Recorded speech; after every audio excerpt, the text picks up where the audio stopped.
Anlaşıyorduk, dertleri sevinci paylaşıyorduk. Seninle ne güzel anlaşıyorduk, dertleri sevinci paylaşıyorduk. Ne alemi vardı beni aldatmanın, gül gibi geçinip biz gidiyorduk. Ne alemi vardı beni aldatmanın, gül gibi geçinip biz gidiyorduk.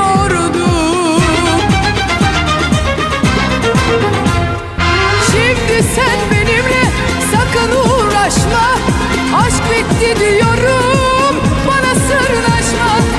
Arkamdan çok fazla konuşuyorsun, sırnaşık sevgilim, canımı sıkma.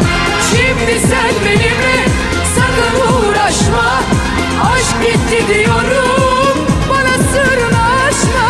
Arkamdan çok fazla konuşuyorsun, sırnaşık sevgilim, canımı sıkma.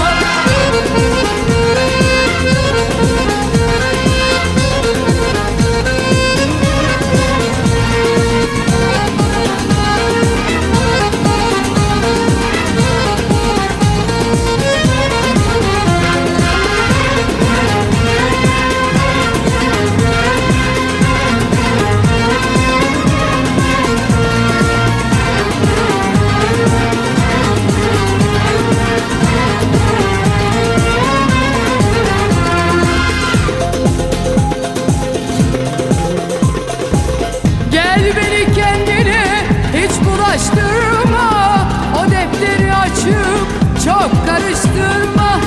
Gel beni kendine hiç bulaştırma, o defteri açıp çok karıştırma. Seviyorum deyip beni çıldırtma, sırnaşık sevgilim, canımı sıkma. Seviyorum deyip beni çıldırtma, şımarık sevgilim, ruhumu sıkma. Şimdi sen benimle sakın uğraşma, aşk bitti diyorum, bana sırnaşma. Arkamdan çok fazla konuşuyorsun, sırnaşık sevgilim, canımı sıkma.